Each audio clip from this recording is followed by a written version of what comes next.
Have you noticed how the world is not exactly weighed down with examples of good fathers? Let's be honest, lads, we are kind of sucking at the whole being dads thing, aren't we?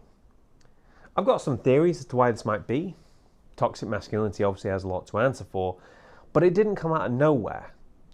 It's possible that so many of us were taught to suppress our emotions because we were raised by men whose fathers fought in a world war.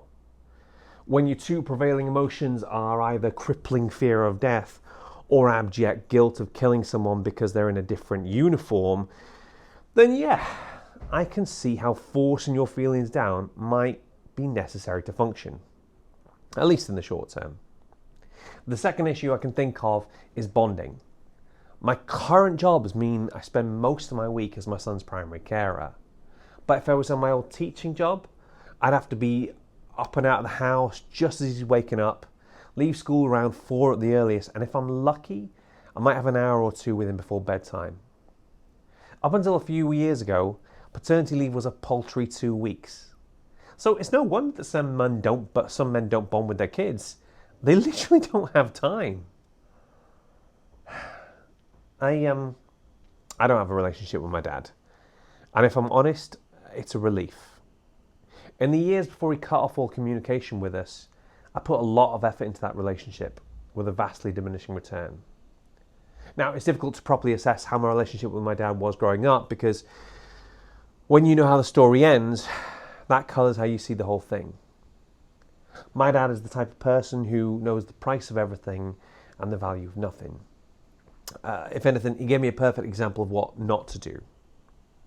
I remember trying my best to win his approval and never quite getting it. He never really showed an interest in the things that I was interested in. And when I tried to cultivate a passion for the things that he liked, I still wasn't able to make a connection.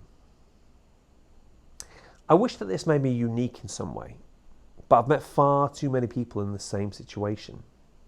And what we so often find is that too many people then take this as a template for their relationship with God. They think that God is distant, disinterested, and disapproving, when nothing could be further from the truth. My Heavenly Father is incredibly interested in what I do, whether it's a film, podcast, poem, or whatever. He wants me to do it to the best of my ability, and even if I did nothing, I would still be enough. My friend Nick Matthews once said, "I delight in my kids." That's a principle I've been working to since becoming a parent. Since long before my son first took his breath, until I take my last, and God willing, even after that, I will absolutely delight in that little boy. Showing an interest in what he likes right now is easy. I know all the names of the characters of Hey Dougie, and I've developed 1 or 2 theories about Mr. Tumble. And I'm kind of hoping that he has a dinosaur phase because I can't wait to learn more about the brachiosaurs. As he gets older, I'm fully prepared to develop a working knowledge of whatever he's interested in, whether it's trains, multiplayer games, or even if it's football. I want to be so present and engaged that he gets the point where he can take me for granted. See, I'm not mad that my dad didn't understand me. I am a bit weird after all. I'm mad that he didn't even try. And if by some miracle he actually wants to be part of my life, if he somehow took an interest, I'd jump at the chance to renew that relationship. So the one thing I've learned about being a father is that you only have to do 2 things. Turn up and try. That's it.